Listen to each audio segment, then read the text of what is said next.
Bonjour à tous et bienvenue sur Red League. Juste avant que la vidéo ne commence les gars, n'hésitez surtout pas à lâcher votre like, ça m'aiderait énormément à commenter pour dire ce que vous avez pensé du match et du débrief.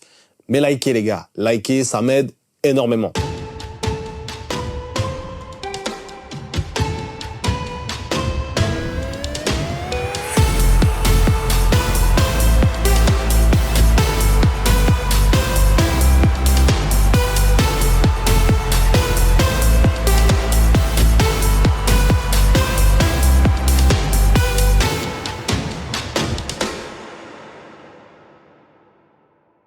Donc les gars, aujourd'hui on se voit pour débriefer le match entre Leicester, comme vous voulez, et Liverpool. Victoire 1-0 de nos Reds, victoire importante malgré tout, voilà, ça fait plaisir. Mais victoire très poussive dans le sens où on a très bien joué. Franchement, voilà, ils n'ont pas existé du tout, Leicester, même si vers la fin, voilà, Dakar, il a quand même mis en difficulté 2-3 fois Konaté. Konaté m'a pas du tout rassuré dans ce match-là sur plein d'aspects. On va en parler après, mais au niveau du match global, je pense vraiment que Liverpool a mérité sa victoire. Ça, je pense que personne ne pourra dire le contraire. Mais c'est surtout, moi, c'est le manque de réussite, là. Ça commence à devenir assez grave, je trouve, de pas marquer certains buts. Par exemple, la frappe de Salah, je suis désolé, mais tous les jours, elle doit rentrer. Poteau, pas poteau, ok, c'est peut-être pas de chance. Il a double poteau, ça arrive très rarement, mais ça arrive. Double poteau sortant, ça arrive. Mais il doit la mettre. Il doit pas toucher le poteau. Enfin, il doit mieux faire. Il doit ajuster mieux son ballon. Et moi, je suis un peu déçu de sa performance aujourd'hui, mais on en arrivera un peu après sur son cas. Mais en général, Liverpool a mérité sa victoire. On aurait dû marquer bien avant. On a eu aussi de la chance sur le but refusé, parce que pour moi, il y a but. Alisson, certes, subit une poussette, mais bon, c'est goal. Voilà, on a eu beaucoup de chance que ça soit refusé. Et voilà, les gars, en général, c'était un match maîtrisé de la part de nos Reds. On n'a rien à dire, la victoire est méritée, mais j'aurais vraiment voulu mettre un score aujourd'hui, tu vois, mettre un petit 2-3-0. Alors là, je fais un peu le difficile, mais bon, on se rattache que sur ça. On a eu que des déceptions. On va bientôt avoir notre titre à fêter. Mais c'est vrai que, voilà, moi, j'aurais kiffé avoir un 3-4-0 aujourd'hui, avec, voilà, une passe d'Etsala, pourquoi pas un but, et puis même, pourquoi pas aussi un but de Gakpo, qui n'a pas marqué depuis longtemps. Salah aussi. Ça aurait fait plaisir, mais ça n'a pas été le cas. Donc voilà, match maîtrisé, victoire importante, très bientôt le titre. Ça fait très plaisir, ça. Je pense que la semaine prochaine, si on gagne Tottenham, on va fêter ça correctement sur la chaîne, donc soyez nombreux.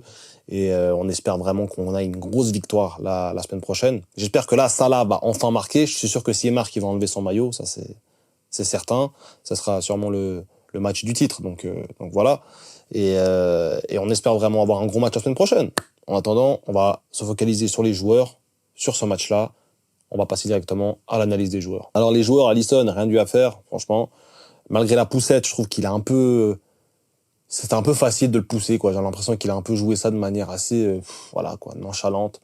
On dirait qu'il a perdu son duel sans vraiment être au duel. C'est ce qui est assez particulier dans ce duel-là. On a eu beaucoup de chance, comme je l'ai dit. Alisson fait un bon match Enfin, non, en fait, il fait pas un bon match, en fait, parce qu'en fait, il a rien eu à faire. Donc, voilà. Il était présent, il a fait 2-3 sorties intéressantes. Voilà. Bon, Alisson, rien d'autre à dire là, à son sujet. Au niveau de la défense, on avait Tsimikas, Van Dijk, Konaté et Bradley.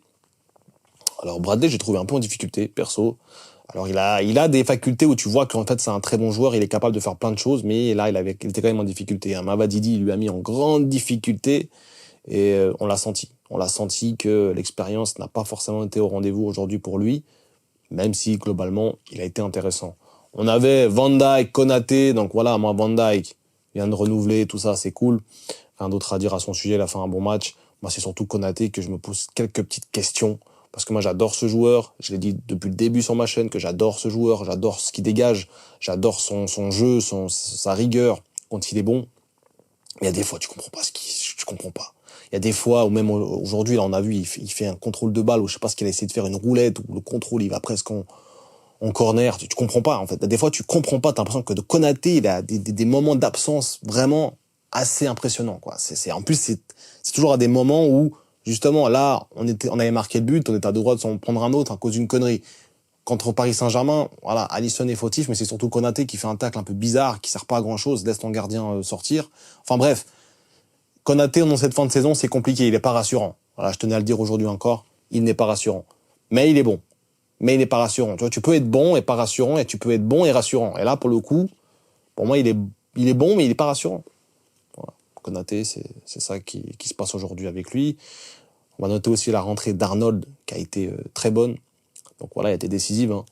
Sa rentrée, forcément, vu qu'il marque le but. Très peu de temps après, il a été là au bon moment. Très belle frappe.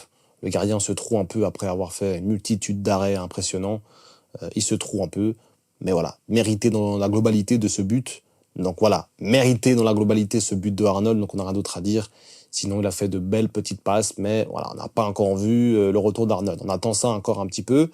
Tsimikas, moi, comme j'ai dit, c'est un joueur qui n'a pas le niveau pour jouer à Liverpool. Même s'il tire les corners, il a un bon pied. C'est pas un joueur catastrophique de chez catastrophique qui doit être relégué en Ligue 2 ou je sais pas quoi.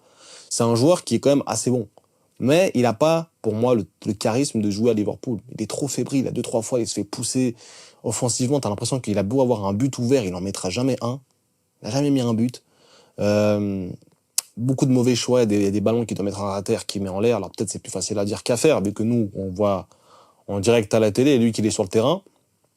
Mais quand même, je trouve quand même qu'à des fois, il y a vraiment des prises d'initiative et des choix qui sont très mauvais de sa part, et on voit qu'aujourd'hui, c'est pas un joueur qui pèse énormément dans la balance, quoi. On va pas se mentir, c'est un bon joueur, mais c'est pas un joueur pour moi qui a la classe de Liverpool, tout simplement.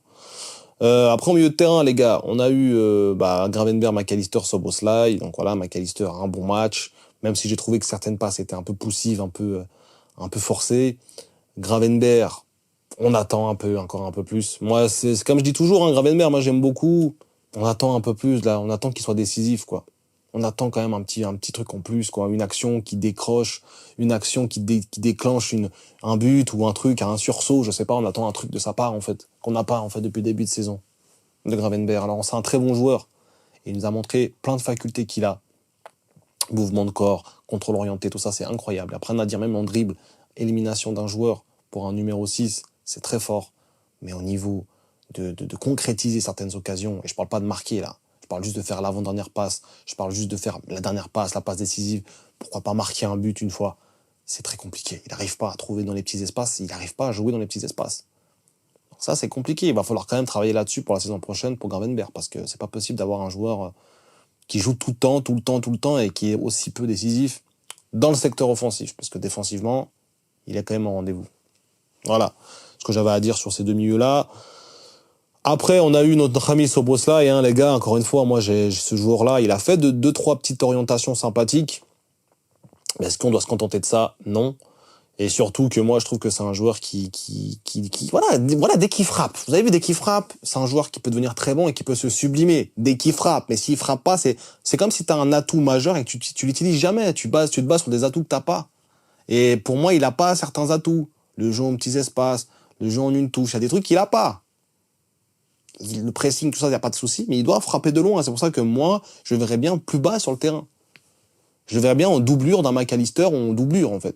Je le verrais pas titulaire en numéro 10. Donc ça, on en reparlera. Mais aujourd'hui, je l'ai pas trouvé très flamboyant, Szoboszlai.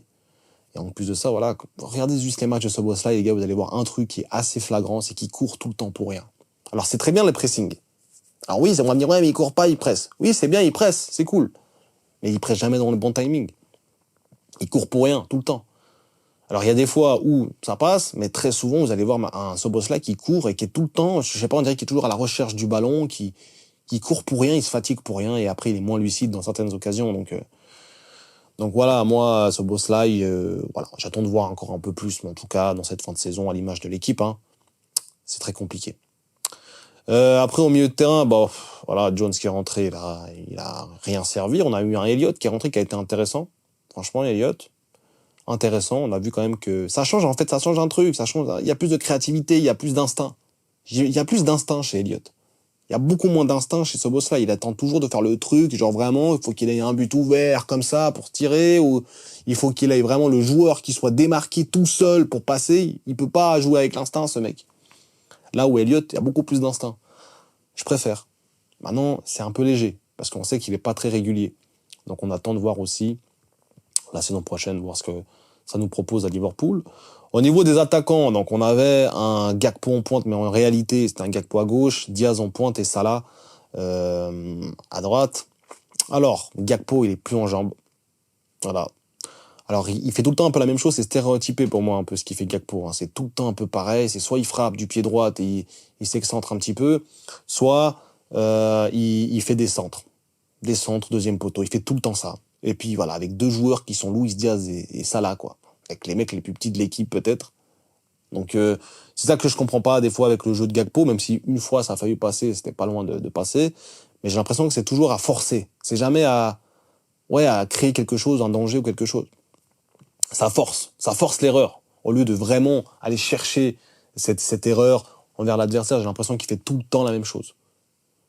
Et depuis qu'il est revenu de blessure, franchement, il est plus très bon, Gakpo. Donc on sait, moi, je vais pas cracher sur lui parce que je sais son niveau et je sais ce qu'il est capable de faire. Et il nous a fait vibrer cette saison.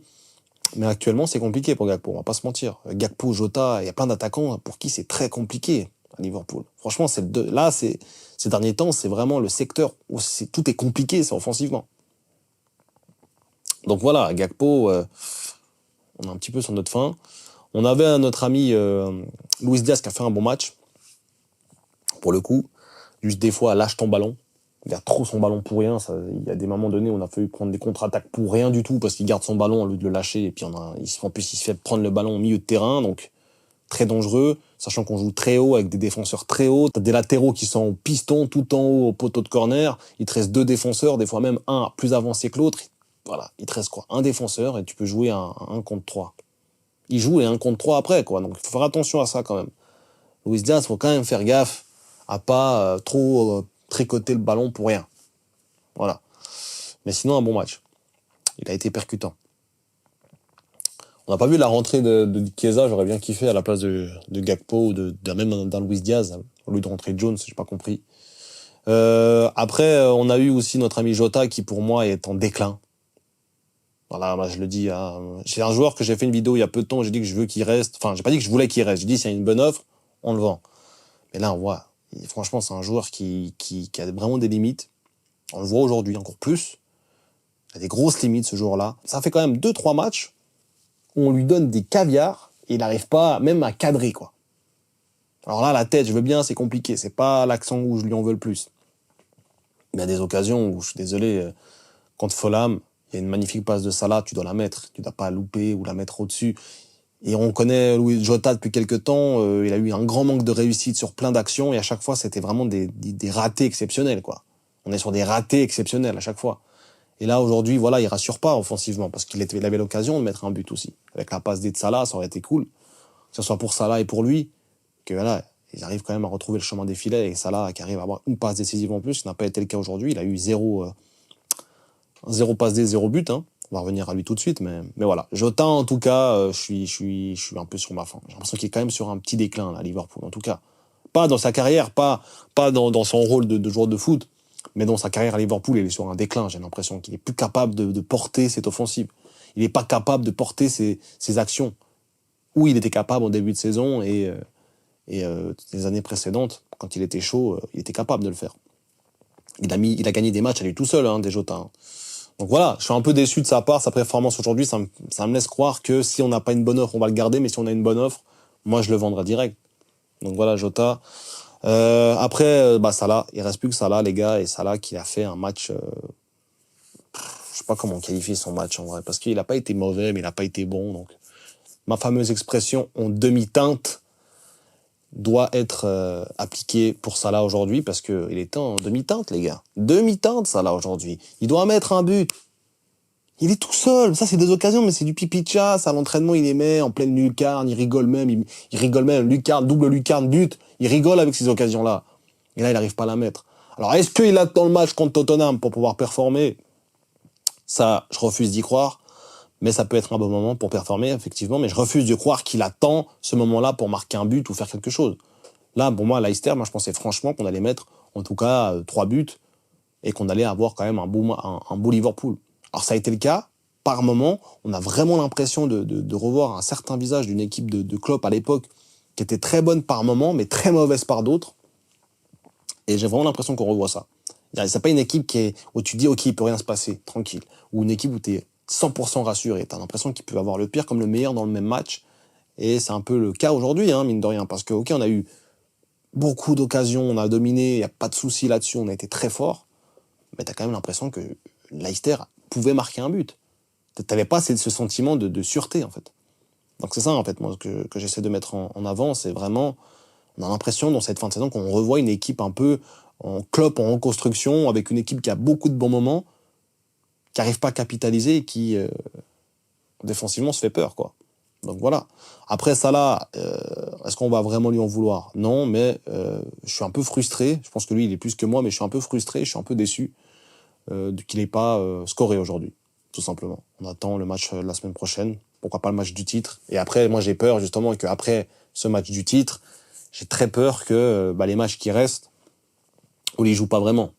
Donc du coup, moins d'enjeux, on va peut-être moins se donner pour marquer ou pour faire des choses. Moi, je veux voir une équipe qui se la donne jusqu'à la fin, peu importe si on est champion. Je veux quand même voir une équipe qui joue au football. Moi, je regarde un match de foot pour voir du football, pas pour voir une équipe qui attend le titre.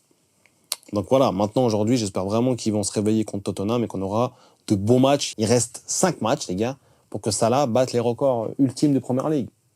Les records absolus. Et malheureusement, il aurait pu faire un pas en avant aujourd'hui, ça n'a pas été le cas. C'est dommage. On espère vraiment qu'il performera, surtout que les 5 prochains matchs sont pas easy. On a quand même Tottenham, bon, pas en grande forme, on verra demain ce qu'ils font. On a Chelsea, qui a quand même gagné à l'arraché contre Fulham, qui se bat pour l'Europe, donc ils vont sûrement tout donner. On a Arsenal, tout dépend le moment donné. Si maintenant ils jouent encore la Ligue des Champions, peut-être qu'ils sont en finale, on sait pas.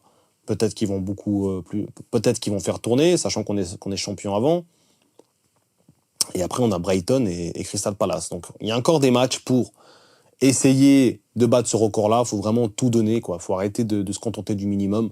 Moi, sur la fin de match, j'étais un petit peu déçu de voir les joueurs vraiment n'en avoir rien à foutre d'attaquer. Genre vraiment, quoi. C'était vraiment... Ils avaient l'opportunité, mais il restait 20 secondes. Tu dis, OK, au pire, on peut utiliser cette opportunité-là.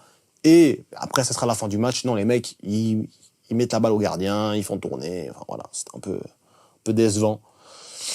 Donc voilà les gars, sinon victoire importante, bientôt le titre. J'espère vraiment qu'on arrivera à gagner la semaine prochaine et une belle victoire pour avoir ce titre, ce serait merveilleux.